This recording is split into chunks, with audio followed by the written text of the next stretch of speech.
नमस्कार दोस्तों, OCA network में आपका स्वागत है। मैं हूं ओमकार चौधरी। पूरा देश दोपहर से ही प्रधानमंत्री नरेंद्र मोदी के संबोधन का इंतजार कर रहा था, क्योंकि दोपहर में ही ये सूचना आ गई थी कि शाम को 5 बजे वो राष्ट्र को संबोधित करने जा रहे हैं।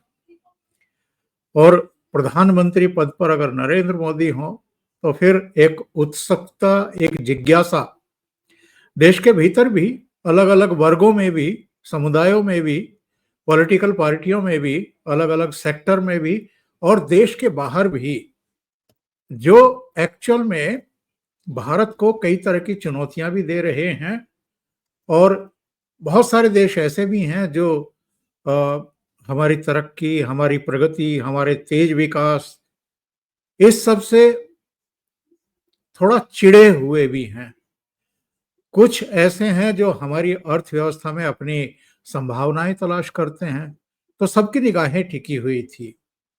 चूंकि कल से नवरात्र शुरू हो रहे हैं और कल से ही जो जीएसटी में सुधार किए गए हैं, जो बड़ी राहतें दी गई हैं, वो भी लागू होने जा रही हैं 22 सितंबर से। तो प्रधानमंत्री ने अपना जो भाषण है, राष्ट्र के नाम संबोधन है, वो उसी से शुरू किया, उसी पर फोकस रखा। देश को बताया कि किस तरह से जो एक मकड़ जाल था अलग अलग टैक्सों का, और कारोबार करना कितना मुश्किल था, एक शहर से दूसरे शहर सामान भेजना कितना मुश्किल था, उनको किस तरीके से उनकी सरकार ने आसान किया है। वो स्वदेशी का आह्वान करना भी नहीं भूले। इसके अलावा उन्होंने ये भी बताया कि देश की करीब 25 करोड़ आबादी ने गरीबी को परास्त किया है और एक न्यू, आप कहना चाहिए कि न्यू मिडिल वर्ग जो है वो तैयार हुआ है। अब उसकी अपनी आकांक्षाएं हैं, लेकिन प्रधानमंत्री का ये संबोधन ऐसे समय पर, इसकी टाइमिंग को लेकर के बात करेंगे, उन्होंने जो मुद्दे रखे हैं उसकी बात करेंगे, और जिस तरीके से ये राहुल गांधी युवाओं की बात करके, स्टूडेंट्स की बात करके, जेन नेक्स्ट की, जेन जी की बात करके एक असंतोष, एक उकसाने वाली कार्रवाई करने की कोशिश कर रहे हैं और संभावना तलाश कर रहे हैं कि श्रीलंका, बांग्लादेश और नेपाल जैसा कुछ भारत में हो जाए, तो उसको भी डायरेक्ट इनडायरेक्ट वे में प्रधानमंत्री ने संबोधित किया ही है। तो सीधे जुड़ लेते हैं वरिष्ठ और युवा का जो एक मिश्रण है। वरिष्ठ इसलिए कि उनका अनुभव किसी से कम नहीं है, युवा इसलिए कि देखने में अभी जरा कम उम्र लगते हैं, अनुपम के सिंह। उनको जोड़ लेते हैं और जोड़ करके इस चर्चा को आगे बढ़ाएंगे। अनुपम जी, बहुत स्वागत है आपका। नमस्कार। बहुत बहुत धन्यवाद सर। और आपने एक साथ मुझे जेन जी और वरिष्ठ वाला दोनों का जो तमगा दे दिया, इसके लिए भी बहुत बहुत आभार। तो प्रधानमंत्री जी के राष्ट्र के नाम संबोधन को आप किस तरीके से ले रहे हैं? जी जी, देखिए, एक तो सबसे पहली महत्वपूर्ण चीज ध्यान देने लायक ये है कि उन्होंने जिस तिथि का या जिस दिन का चयन किया है, ये जो भी जीएसटी रिफॉर्म है इसको लागू करने के लिए, तो वो 1 नवंबर भी हो सकता था, 1 अक्टूबर भी हो सकता था, 1 दिसंबर भी हो सकता था, अगला वित्तीय वर्ष भी हो सकता था। लेकिन उन्होंने इसके लिए कल का दिन चुना है, यानी 22 सितंबर 2025 का दिन चुना है, जो कि नवरात्रि की प्रथमी तिथि है, प्रतिपदा है, और उस दिन से नवरात्रि शुरू हो जाएगी। अब देखिए, अब इसमें क्या बात है कि इस पे थोड़ा लिबरल गैंग जो है वो हंगामा कर सकता है कि ईद के दिन क्यों नहीं किया, बकरीद और क्रिसमस को क्यों एक्सक्लूड कर दिया, जनता को राहत देना था तो नवरात्रि को ही क्यों किया। तो पहले तो हम आएंगे प्रधानमंत्री ने जो कहा उस पे, लेकिन उससे पहले थोड़ा सा जान लेते हैं उनके लिए ये जो 9 दिनों की माता की आराधना का जो पर्व है, उनके लिए कितना बड़ा महत्वपूर्ण है ये। याद होगा आपको कि जब इसके बारे में पहली बार चर्चा तब शुरू हुई थी, जब प्रधानमंत्री बनने के कुछ ही महीनों बाद सितंबर 2014 में अमेरिका के दौरे पे गए थे प्रधानमंत्री नरेंद्र मोदी। और उस दौरान बराक ओबामा जो थे वो राष्ट्रपति हुआ करते थे अमेरिका के, और उन्होंने पीएम के सम्मान में एक डिनर का आयोजन किया था, और उस डिनर में अकेला वही व्यक्ति थे अकेले जो खा नहीं रहे थे, जिनके सामने भोजन तो रखा हुआ था लेकिन वो नहीं खा रहे थे। उसके बाद मीडिया में काफी चर्चा हुई कि प्रधानमंत्री भोजन क्यों नहीं कर रहे थे। फिर पता चला कि असल में वो सितंबर का ही महीना था और नवरात्र चल रहा था उस समय, और नवरात्र में सामान्यतः वो नींबू पानी लेते हैं, पानी और जल का सेवन करते हैं दिन भर, और उस तरीके से वो सुबह 4 बजे उठ जाते हैं, जैसे सामान्यतः उनके बारे में माना जाता है कि वो 5 बजे उठ जाते हैं। लेकिन ये मैं बता दूं कि नवरात्र में वो उससे भी 1 घंटे पहले उठते हैं, 4 बजे। उसके बाद योग किया, अपने पूजा की, दुर्गा सप्तशती का पाठ करते हैं, और ये आज से नहीं कर रहे हैं। ऐसा नहीं है कि उन्होंने कोई मन्नत मांगी थी कि भगवान से कि या देवी से कि अगर प्रधानमंत्री बन जाऊंगा या मुख्यमंत्री बन जाऊंगा तो मैं आपकी आराधना करूंगा। वो पिछले 2014 में ही ऐसी 17 में ही ऐसी खबर आई थी कि वो 40 वर्षों से ऐसा करते आ रहे हैं। तो 17 के बाद अभी 8 साल और बीत चुके हैं, तो आप समझिए 48, यानी लगभग 50 वर्षों से प्रधानमंत्री शक्ति की उपासना का जो ये पर्व है ये कर रहे हैं। और आप देखिए वो शिव और शक्ति, राम के तो भक्त वो हैं ही, जो राम मंदिर में उन्होंने जो भाषण दिया था उनका जो उसमें था, उसमें उन्होंने बताया था कि कैसे उस दौरान वो राम मंदिर, राम को लेकर सर्वश्रेष्ठ भाषण उनका माना गया था एक तरीके से। बिल्कुल। तो वो भी आप देख लीजिए। और चंद्रमा पर जो लैंड हुआ था हमारा तो उस समय भी उसका नाम शिव शक्ति पॉइंट, प्रज्ञान रोवर, तो शिव शक्ति पॉइंट उसका नाम रखा गया था। ये भी इनका फैसला था। अब आते हैं थोड़ा स्वदेशी वाले पे। तो स्वदेशी वाले का सीन ये है कि एक तरफ अमेरिकी टैरिफ है, दूसरी तरफ हम चीन के साथ व्यापार घाटा को बर्दाश्त कर रहे हैं। अगर ये बिल्कुल। दोनों चीजों को आप मिला दीजिए तो भारत के लिए बाजार कहाँ है। चीन जो है वो यूरोप में अपना माल डंप कर रहा है, तो एक तरफ अमेरिका एक तरफ चीन है, यूरोप हमारा बाजार है नहीं उतना बड़ा, चीन अपना सारा माल वहां पे डंप कर रहा है, तो फिर बाजार है कहाँ। तो वो बाजार जो है वो भारत में स्वयं ही है। भारत अपनी पोटेंशियल को, अपनी क्षमता को समझे, इसीलिए इस तरह के रिफॉर्म की बात जो है नवरात्रि से ठीक पहले की गई है। और एक और बात मैं बता दूं कि फ्लिपकार्ट का जो बिग बिलियन डे सेल होता है वो भी परसों से शुरू हो रहा है। अमेजन का एक आता है ग्रेट इंडियन फेस्टिवल, ये भी परसों से ही शुरू हो रहा है। और आप इन दोनों को साधारण मत समझिए, ये जितने भी ऑनलाइन प्लेटफॉर्म्स हैं, ये दशहरा दिवाली या उस अराउंड जो अपने ये सीजन सेल चलाते हैं, उनमें लाखों करोड़ का कारोबार होता है। और ये कोई नई बात नहीं है, पिछले साल 2024 में भी इन्होंने लगभग 1 लाख करोड़ रुपए से अधिक का, यानी 1,18,000 करोड़ रुपए का कारोबार जो है वो किया था। और बचत, प्रधानमंत्री ने कहा कि ये बचत उत्सव है। तो बचत उत्सव इसीलिए नहीं है कि लोग जो है अपने पॉकेट में पैसे दबा के बैठे रहे, वो वाली बचत। ये बचत है खर्च में बचत। लोग जो रोजमर्रा की चीजें खरीदते हैं या फिर साल में 1-2 बार कुछ चीजें खरीदते हैं, गाड़ी खरीदा, फोन खरीदा, वो सारी चीजें जो खरीदारी करते हैं उनमें बचत, उस खरीदारी में बचत। बाजार उतना ही गुलजार होगा जितना पैसे का प्रवाह जो है, ये मैं अर्थशास्त्री नहीं हूं लेकिन ये साधारण लोगों को भी पता होता है कि जनता अपनी जेब से जितने पैसे खर्च करेगी बाजार में उतनी अधिक चमक आएगी। और उस हिसाब से अगर आप देखें तो कारोबार फलेगा फूलेगा। तो ये जो पर्व त्योहार वाला जो पूरा का पूरा सीजन होता है, इसमें पब्लिक अपने पैसे बहुत अच्छे तरीके से खर्च करती है और बाजार में चमक बहुत ज्यादा रहती है। धनतेरस वगैरह भी अभी आने वाला है, तो ये एकदम, प्रधानमंत्री भी कहते हैं ना यही समय है, सही समय है, तो उन्होंने एकदम सही समय इसके लिए चुना है। और ये जो ऑनलाइन प्लेटफॉर्म्स हैं उनके थ्रू जो कारोबार होते हैं, तो उसमें सीजनल जॉब्स भी बहुत सारे क्रिएट होते हैं और वो लाखों की संख्या में होते हैं। डिलीवरी बॉय चाहिए आपको, लॉजिस्टिक्स को मेंटेन करने के लिए आपको कोई चाहिए, आपकी वेबसाइट पे लोड बढ़ जाएगा तो बिक्री ज्यादा होगी तो उसके लिए भी लोग चाहिए। तो ये लाखों लोग जो हैं प्रत्यक्ष अप्रत्यक्ष रूप से रोजगार भी पाते हैं और बिक्री भी बढ़ती है। तो प्रधानमंत्री ने एक तीर से कई निशाने साधे हैं। जी, अब ये बताइए कि जीएसटी के 4 स्लैब हुआ करते थे, 5, 12, 18, 28। 28 वाला खत्म कर दिया, 12 वाला खत्म कर दिया, अब 2 बचे हैं, 5 और 18। तो इसमें बहुत बड़ी राहत आम जनता को मिलने जा रही है और संभवतः इसी के लिए उन्होंने जीएसटी बचत उत्सव का नाम दिया है इसको। और प्रधानमंत्री ये भी बताना नहीं भूले कि इसी फाइनेंशियल ईयर से 12 लाख रुपए तक की आय पर कोई टैक्स नहीं भरना पड़ेगा। तो ये दोनों कितनी बड़ी राहत है न्यू मिडिल वर्ग जो नाम दिया है उन्होंने, और मिडिल वर्ग के लिए भी। जी, जी। भाजपा सरकार जब से सत्ता में आई है, तब से एक चीज़ बहुत ज़्यादा जो है दुष्प्रचार किया जाता रहा है और वो ये है कि ये सरकार मिडिल क्लास को कुछ नहीं मिला।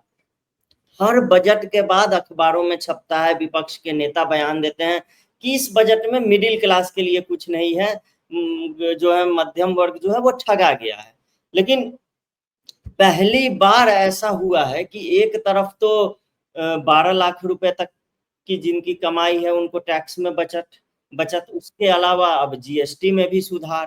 तो ये दोनों चीजों को अगर मिला ले तो सबसे ज्यादा फायदा न तो गरीब वर्ग और न ही जो उद्योगपति या सबसे अमीर वर्ग हैं, ये मध्यम वर्ग के लिए ही ये पूरा का पूरा निर्णय लिया गया है, क्योंकि यही एक वर्ग है जिसको साधना भाजपा के लिए थोड़ा बाकी था, जिनके बीच दुष्प्रचार बहुत ज्यादा फैलाया जा रहा था। तो आप ये चीज देखिए कि जो भी इससे पहले फैसले हो रहे थे, जन कल्याणकारी जितनी भी योजनाएं हैं, उनमें से अधिकतर का फायदा गरीबों को मिलता है।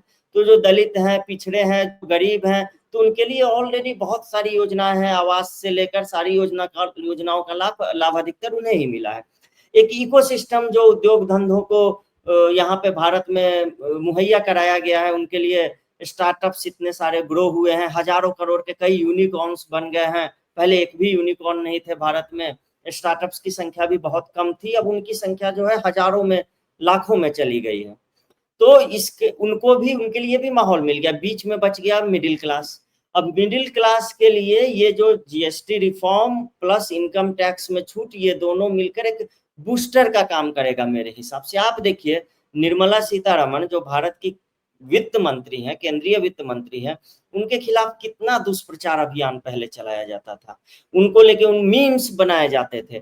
ये पहली बार ऐसा हुआ है कि इस बजट के बाद निर्मला सीतारमण की तारीफ हुई है चारों तरफ और उन्हें लेकर कहीं कोई मीम नहीं बनाया गया, कहीं किसी प्रकार से किसी ने कोई मजाक वजाक जो है वो नहीं बनाया। और मुझे लगता है प्रधानमंत्री चाहती तो वित्त मंत्री भी कर सकती थी घोषणा की जीएसटी रिफॉर्म शुरू हो रही है, लेकिन प्रधानमंत्री ने जानबूझ के खुद के चेहरे को चुना उसके लिए, क्योंकि वो जिस चीज को छू देते हैं वो क्रांति बन जाती है, वो आंदोलन बन जाता है। उन्होंने झाड़ू छू दिया था एक बार 2014-15 में ही, उसके बाद सब झाड़ू लगाने लगे थे सड़कों पर उतर उतर के। तो वो इस चीज को समझते हैं कि क्या होगा। और वो ऐसा नहीं है कि प्रधानमंत्री हमेशा राष्ट्र को संबोधित करने जो है आ जाते हैं। हमें कुछ यादें जो हमारे मन में ताजा है वो ये है कि डिमोनेटाइजेशन की घोषणा उन्होंने की थी 2016 में, फिर 2016 में ही डिमोनेटाइजेशन के बाद जो नया साल आया था उस समय भी उन्होंने देश को संबोधित किया था। फिर उसके अलावा मिशन शक्ति को लेकर देश को संबोधित किया था। आपको याद होगा एक बार उन्होंने ये भी बताया था कि स्पेस में सैटेलाइट को मार गिराने की क्षमता जो है वो भारत के पास आ गई है। कोरोना के दौरान कई बार उन्होंने देश को संबोधित किया और उस दौरान हमेशा एक अभिभावक की तरह दिखे वो। और उस समय एक तरीके से विश्वमारी से, वैश्विक महामारी से देश जो है वो पीड़ित था और उस समय उनके जो उद्बोधन थे, उनके द्वारा जो जानकारियां दी जाती थी वो एक संबल बनकर लोगों के जीवन में आती थी और लोगों को, भारत देश को एक उस संबल मिला उस महामारी से लड़ने का। तो मुझे लगता है कि जो एक वर्ग नाराज था अब तक भाजपा से, या नाराज बताया जा रहा था या प्रचारित किया जा रहा था, अब वो भी दूर हो गई है और इसका फायदा आगामी चुनावों में भी पार्टी को मिलना ही मिलना है। जी, विपक्ष के पास कहने को कुछ है क्या, या एक तरीके से बोल्ड हो गए हैं? अगर कुछ बोलेंगे तो आलोचना का सामना उन्हीं को करना पड़ेगा, क्योंकि प्रधानमंत्री तो राहत दे रहे हैं। नहीं देखिए, विपक्ष, भारत का विपक्ष जो है वो तो, जो विपक्ष इसीलिए जश्न मनाता हो कि हमने भाजपा को बहुमत अकेले दम पर नहीं लेने दिया, जो विपक्ष इसीलिए जश्न मनाता हो कि हमारी 99 सीटें इस बार आ गई, जो विपक्ष प्रधानमंत्री की मां को मतलब जिनका निधन हो चुका है, दिवंगत माँ को एक चुनाव प्रचार का एजेंडा बना देता हो और उनको बार बार अपमानित करते हुए वीडियो जारी करता हो, उस विपक्ष से हम कंस्ट्रक्टिव डिबेट की उम्मीद ही कैसे कर सकते हैं कि अगर कोई डिस्कोर्स लेकर आएगा, वो कोई नैरेटिव लेकर आएगा, वो अगर चर्चा करेगा तो कुछ अच्छी चर्चा करेगा, ये तो संभव ही नहीं है। और दूसरी चीज ये है कि जब भी कोई फैसला लिया जाता है तो दो रिएक्शन इनका आता है, ये विरोध भी करते हैं और ये भी कहते हैं राहुल गांधी ने तो पहले ही कहा था हमें। तो राहुल गांधी ने भैया आपको क्या कहा था, ये भी तो बताइए। राहुल गांधी के जमाने में क्या होता था, 2017 से पहले जब जीएसटी नहीं आया था, उस समय क्या होता था? क्या वैट हमें नहीं देना पड़ता था? क्या सीएसटी नहीं देना पड़ता था? परचेज टैक्स नहीं देना पड़ता था? हम सिनेमा हॉल में जाते थे तो क्या इंटरटेनमेंट टैक्स नहीं देना पड़ता था? और ये भी तो सोचिए, टैक्स के ऊपर टैक्स लगाया जाता था। ये वैट क्या था? एक्साइज ड्यूटी अगर कोई भर रहा है तो उसको मिला के जो टैक्स बन, फिर उसके ऊपर से वैट लगाया जाता था। यानी आपका जो टैक्स है उस वो भी टैक्सेबल होता था, उसके ऊपर भी टैक्स लगाए जाते थे। तो ये किस तरह की व्यवस्था थी? उनको हटाकर राज्यों और केंद्र ने मिलकर एक व्यवस्था बनाई जीएसटी, और वो ऑलरेडी 2017 में राहत जो देनी थी वो मिल चुकी थी लोगों को। उसके तो ये हमेशा बोलते हैं कि जीएसटी लगा दिया, फला चीज पे जीएसटी लगा दिया, चिला चीज पे जीएसटी लगा दिया, लेकिन ये कभी नहीं बताते हैं, ये बड़ी चालाकी से, कि जीएसटी से पहले कौन से टैक्स लिए जाते थे। और ऐसा थोड़े कि प्रधानमंत्री एक दिन सोए हुए थे, उनके सपने में आया कि जीएसटी लागू कर दो और उन्होंने जो है सो कि लागू कर दिया, ऐसा नहीं है। ये 2000 ईस्वी में ही जब अटल बिहारी वाजपेयी प्रधानमंत्री हुआ करते थे, उसी समय जीएसटी के मॉडल को डिजाइन करने के लिए एक समिति बन गई थी। और ये भी याद रखिए, वो भी भाजपा की ही सरकार थी। और 2003-4 के करीब ही जो कमेटी बनी थी, एफआरबीएम कमेटी करके, उसने रिकमेंड किया था कि जीएसटी जो है वो लागू किया जाए। उसके बावजूद भी अगर 10 साल पूरे के पूरे हाथ पर हाथ धरे सरकार बैठी रही यूपीए की, तो इसमें किसका दोष है? और सबसे बड़ी बात, ये लोग खुद घोषणा करते थे कि जीएसटी लागू करेंगे, लेकिन जब इनका समय आया लागू करने का, उस समय इन्होंने नहीं किया। 2010 में उस समय जो वित्त मंत्री हुआ करते थे, 2006-7 के करीब में, तो उस समय जो वित्त मंत्री हुआ करते थे, उन्होंने कहा था कि हम 2010 से जीएसटी लागू कर देंगे, लेकिन उन्होंने नहीं किया। और जबकि 2009 में जीएसटी पर डिस्कशन पेपर जो है वो रिलीज किया जा चुका था। उसके अलावा 2011 में इन्होंने कुछ अमेंडमेंट भी किए थे, जीएसटी के प्रोविजन को पार्लियामेंट में लाने की योजना भी बनाई थी, लेकिन फिर भी फुस हो गए। ये जानबूझकर इस पर बैठे रहे, जो काम एक दिन में हो सकता था उसके लिए इन्होंने पूरे के पूरे 10 साल उस पर बैठकर जो है बिता दिया। स्टैंडिंग कमेटी को इन्होंने भेज दिया था, जो ये जीएसटी का जो बिल आया था उसको। फिर 2014 में जब प्रधानमंत्री आए, तब तक वो यूपीए द्वारा लाया गया बिल नरेंद्र मोदी के आने के बाद लैप्स हो चुका था। मतलब इन्होंने ये जानबूझकर ये जनता को दिखा रहे थे कि हम टैक्स आप पर से हटा रहे हैं, लेकिन 10 साल ये उस पर हाथ धरे एकदम बैठे रहे। और फिर 2014-15 के करीब में जीएसटी बिल जो है वो इंट्रोड्यूस किया जाता है, और मई 2015 में उसको सरकार ने पारित करा लिया, और 2016 में उसको इनेक्ट करके लागू कर दिया गया। और 2017 में रूल्स जो है उनके सारे वो भी लागू कर दिए गए। तो ऐसा नहीं है कि अचानक सब कुछ हो गया। जो चीज यूपीए सरकार खुद करना चाह रही थी, लेकिन दिखा रही थी कि हम करने वाले हैं, लेकिन उसने किया नहीं, आज उसी चीज को लेकर वो किस मुंह से विरोध करेगी? यही विपक्ष के अभी हालात हैं भारत में। कंस्ट्रक्टिव डिबेट में वो किसी भी तरीके से इंगेज नहीं हो सकते। जी अच्छा, प्रधानमंत्री ने इसका नाम दिया है नेक्स्ट जनरेशन जीएसटी रिफॉर्म। ये कोरिलेट करते हैं इसको आप, जो नेक्स्ट जनरेशन की आजकल बात हो रही है, युवाओं की, स्टूडेंट की, जेन जी की बात हो रही है, कहीं ना कहीं प्रधानमंत्री के दिमाग में वो है, और वो बताना चाहते हैं कि जो नई जनरेशन है, जो युवा है, जो स्टूडेंट है, वो कहाँ खड़ा है। और अभी अगर हम बात करें तो Punjab university, Patna university, Hyderabad university, Delhi university, छात्र संघ के जहां जहां चुनाव हो रहे हैं, हर जगह एबीवीपी कामयाब हो रही है। यानी जो युवा है, जो स्टूडेंट है, जो नेक्स्ट जनरेशन है, वो तो प्रधानमंत्री नरेंद्र मोदी के साथ खड़ी हुई है। जी जी। आपने देखा भी होगा, राहुल गांधी ने जो अभी प्रेस कॉन्फ्रेंस किया था, जिसमें उन्होंने कहा था कि हम हाइड्रोजन बम फोड़ने वाले हैं। तो हालांकि हाइड्रोजन बम तो नहीं निकला, वो सुतली बम निकला, या बिहार में हम जिसको बीड़िया फटाका बोलते हैं, वो बीड़ी के साइज का होता है इसीलिए, और उसको हम लोग चैलेंज लगा के बचपन में हाथ में ही उड़ा दिया करते थे, और तो वही पटाखा उनका निकला। और उसके बाद उन्होंने जो ट्वीट किया, जो पोस्ट किया सोशल मीडिया पे उस चीज को लेकर, उसमें उन्होंने पहली बार जेन जेड शब्द का इस्तेमाल किया। क्यों? क्योंकि उन्होंने देखा कि नेपाल में क्या हुआ। तो जब जब कहीं पे ऐसा कुछ होता है तो इनकी उम्मीदें जाग जाती हैं। कभी ये किसान को लाएंगे, कभी ये किसी को लाएंगे, कभी ये युवा को लाएंगे, कभी छात्रों को लाएंगे। लेकिन जेन जी जो है, जेन जी में जितनी प्रधानमंत्री के व्यक्तित्व को लेकर जो भाव है, जो उनमें एक तरीके से वो क्रेजी है पीएम के लिए। मैंने बहुत जगह ऐसा देखा है, उनके लुक्स को लेकर, इंस्टाग्राम पर जिस तरीके की उनकी तस्वीरें आती हैं उन चीजों को लेकर, या फिर उनके जो भाषण होते हैं उन पर जो मीम्स वगैरह बनते हैं, पोस्टर बनते हैं, वो जिन में सबसे ज्यादा शेयर होते हैं। और जो मौजूदा कुछ चुनाव हुए हैं छात्र संघों के, उनके जो परिणाम है ये बताते ही हैं। अभी हमने देखा कि डीयू में जो चुनाव हुआ, डीयूएसयू का, उसमें से 4 में से 3 पद जो है वो आ गए एबीवीपी के पास।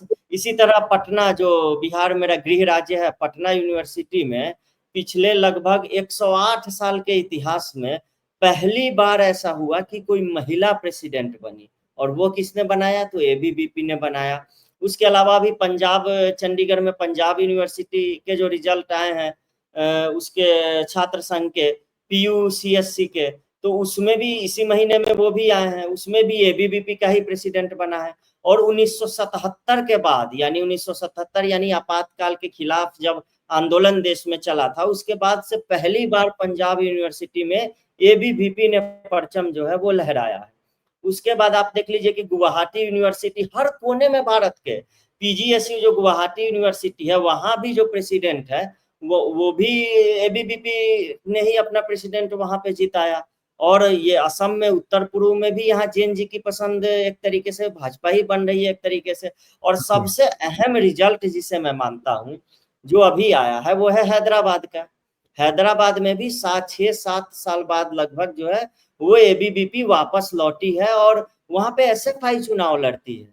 उसके अलावा केरल से संगठन आके वहां पे चुनाव लड़ते हैं। काफी अम्बेडकरवादी जो ग्रुप्स हैं वो भी हैदराबाद यूनिवर्सिटी में सक्रिय है। इसके बावजूद भी एबीवीपी को वहां पर जीत मिलती है, और एक पद पे नहीं, पूरा क्लीन स्वीप हो जाता है, पूरा पैनल जीत गया। उसके अलावा आप देख लीजिए उत्तराखंड, उत्तराखंड में जितने भी यूनिवर्सिटीज के चुनाव हुए हैं, छात्र संघ के चुनाव इस सत्र में, उन सब में अधिकतर में एबीवीपी जीत रही है। तो अगर आप थोड़े बड़े पिक्चर को देखें तो आखिर ये भी हैदराबाद यूनिवर्सिटी का जो रिजल्ट है, मैं इसीलिए कह रहा हूं कि वो महत्वपूर्ण है, क्योंकि उसमें लड़ाई सीधे सीधे जो अम्बेडकरवादी हैं, जो मुस्लिम, कट्टर मुस्लिम संगठन है, और जो कांग्रेस पार्टी है, इन तीनों से लड़ाई थी। क्योंकि हुआ ऐसा कि टकरा ये एबीवीपी ने अपने प्रचार के दौरान कहा था कि विश्वविद्यालय की जमीन को कब्जा किया जा रहा है, हम उसको छुड़ाएंगे। और कब्जा कौन कर रही थी? 400 एकड़ जमीन हैदराबाद यूनिवर्सिटी की ऐसी है जिस पर कांग्रेस की सरकार नजरें गड़ाए हुई बैठी हुई है, और कह रही है कि इस पर हम अपना हब बनाएंगे, प्राइवेट कंपनियों को देंगे, कुछ कुछ देंगे। तो ग्रेट निकोबार प्रोजेक्ट को लेकर अगर सोनिया गांधी अखबार में लिखती हैं कि पर्यावरण संरक्षण होना चाहिए, ये नहीं होना चाहिए, वहां नौसैनिक अड्डा और पोर्ट बन रहा है इसीलिए, तो फिर हैदराबाद में जो 400 एकड़ यूनिवर्सिटी के आसपास की जो जमीन है जिसको हड़पा जा रहा है, जहाँ पे कई रॉक्स हैं, पेड़ पौधे हैं, झील हैं, तो उसको लेकर सोनिया गांधी अखबार में क्यों नहीं रिजल्ट लिखती, वो ओपिनियन लिखती है? उसको लेकर भी तो लिखना चाहिए। तो छात्रों के असंतोष का ये कारण है कि वो जो कांग्रेस सरकार है वो सीधा उनसे टकराव ले रही है। तो इससे आप समझ सकते हैं कि जेन जी जो है वो किस साइड है और किस साइड नहीं है, कौन लोग हैं जो जेन जी को परेशान कर रहे हैं। जी बिल्कुल सही बात है। और कुछ लोगों का ये भी कहना है कि चूंकि अभी ट्रंप शासन प्रशासन ने जो H1B वीजा फीस बढ़ाई है, 10 गुना बढ़ा दी है, उस पर प्रधानमंत्री को कुछ बोलना चाहिए था। जो युवा जाना चाहते हैं वहाँ की आईटी कंपनी में, उनके बारे में कुछ बोल बोल करके उनको एक दिलासा दी जानी चाहिए थी। आप भी ऐसा महसूस करते हैं क्या? देखिए, सामान्यतः जो कूटनीति होती है, मैंने आज तक कभी मोदी सरकार को नहीं देखा है कि वो कूटनीतिक मामलों में या फिर जहाँ देश विदेश का मामला हो उस मामलों में बयानबाजी करके और अपनी नीति को चलाएं। क्योंकि अगर बयानबाजी करनी होती, अगर डोनाल्ड ट्रंप को जवाब ही देना होता तो फिर वो बहुत पहले दे चुके होते। आपने देखा कि ट्रंप ने ये ट्रूथ सोशल पे एक के बाद एक करके कई पोस्ट किए, लेकिन एक पर भी जवाब नहीं गया। लेकिन जैसे ही ट्रंप ने प्रधानमंत्री की तारीफ की, भारत देश की तारीफ की, तो उसके बाद प्रधानमंत्री का रिप्लाई उस पर जाता है। और टैरिफ मेरे हिसाब से अब भी ऐसा लगता है कि ठीक है, H1B वीजा को लेकर जो वहां लोग ऑलरेडी रह रहे हैं भारत के, उन पर ये लागू नहीं होता है, उनको $1 लाख नहीं देने हैं। जो भी लोग इधर हैं, भारत में हैं और जाना चाहते हैं नए युवा, उनको ये फी जो है वो देना पड़ेगा। और अगर कंपनियों को लगेगा कि फलाना भारतीय शख्स है, वो उसकी स्किल सेट ऐसी है, उसका कौशल ऐसा है कि उसको हमको लाना है, तो वो कंपनियां स्वतः ही वो चार्ज जो है वो देंगी। तो इसमें आज दैनिक जागरण में मेरा वो पोस्ट भी छपा था जिसमें मैंने बताया था कि ये घाटा सिर्फ भारतीयों का नहीं है, घाटा अमेरिकी कंपनियों का भी है, उनको भी तो देने पड़ेंगे पैसे। वो अगर उनको लगेगा तो यहाँ अफ्रीका में या तमाम देशों में हमारी रिश्तेदारी में भी कई लोग ऐसे होते हैं जो विदेश में काम कर रहे होते हैं। अगर आप उनसे पूछेंगे तो यही बताएंगे कि यहाँ तो रहने का, खाने का, सबका खर्च जो है हमें कंपनी दे रही है। तो उनको भारतीयों के स्किल सेट पे भरोसा है कि हाँ ये हमारे काम आएंगे, इसीलिए वो उनका खर्च उठाते हैं। और ये वाला $1 लाख या जो भी है वो कंपनियां उठाएंगी। और अगर मान लीजिए 50-50 का भी रेशियो रहता है, फिर भी अमेरिका के लिए लार्जर ये घाटा ही करेगा एक तरीके से। तो मैं तो इसको इसी रूप में देखता हूँ, जो टैरिफ के लिए डील चल रही है, जो निगोशिएशंस चल रहे हैं, ट्रंप एक बार बोल भी चुके हैं कि प्रधानमंत्री Narendra Modi he is a very tough negotiator. तो वो जो मोल भाव चल रहा है, गुजराती भी है, तो मोल भाव वो जो चल रहा है वो तो पर्दे के पीछे चलता रहेगा। उसकी कई राउंड की बैठकें हो चुकी हैं, लेकिन इंटरनेट पर कहीं कोई बयानबाजी प्रधानमंत्री की तरफ से देखने को नहीं मिले। जी बिल्कुल सही बात आपने कही है और टाइम इतना ही है। बहुत बहुत धन्यवाद करेंगे अनुपम सिंह का। और एक बात मैं आखिर में जरूर कह दूं कि जो मैसेज दिया है प्रधानमंत्री ने, राष्ट्र को संबोधित किया है, इसकी सिग्निफिकेंस समझने की जरूरत है। हिंदुओं के, सनातनियों के त्योहारों की एक लंबी श्रृंखला शुरू होने वाली है। ऐसे समय उनका संबोधन, ऐसे समय कोटि कोटि भारतीयों को इतनी बड़ी राहत और खुद फिर उसके बारे में आकर के एक तरीके से मुंह मीठा कराना प्रधानमंत्री के द्वारा। वो तो व्रत रखते हैं, वो तो उपवास रखते हैं, लेकिन देशवासियों का मुंह मीठा कराया है उन्होंने। और उन्होंने ये भी आह्वान किया है कि भाई हमें स्वदेशी को, जो अपने देश में बने हुए सामान है उन्हीं को खरीदना है, उन्हीं से दुकानों को सजाना है, उसी पर गर्व करना है। तो ये बड़ा एक संदेश उन्होंने दे दिया है। और जेन नेक्स, जो आप जेन जी कह रहे हैं जिसको, ये उसको भी जोड़ लिया है एक तरीके से। और चारों तरफ से जो खबरें आ रही हैं वो तो अभी अनुपम ने बताई ही हैं। अनुपम जी, बहुत बहुत धन्यवाद जुड़ने के लिए और इतना समय निकालने के लिए, और प्रधानमंत्री जी के भाषण पर टीका करने के लिए। Thank you so much. नमस्कार।